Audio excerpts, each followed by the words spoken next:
Welcome back to my channel. This is peanut butter soup. I'm going to show you how I make peanut butter soup. Here's goat meat. You add some onions, then you add some tomato paste in the pot, add some seasoning, salt, pepper, garlic, onion powder, and then add some water and cook till it's soft. And then after that, we're going to add some blended pepper.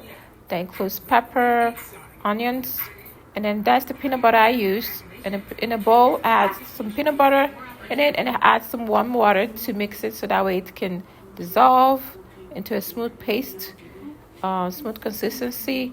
And then once that is done, you add that into the pepper mixture and the goat meat.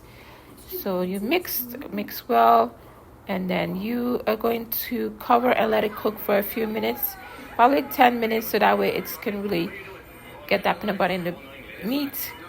And this is what it looks like after it's been cooked for 10 to 20 minutes. I think 10 minutes I cooked it.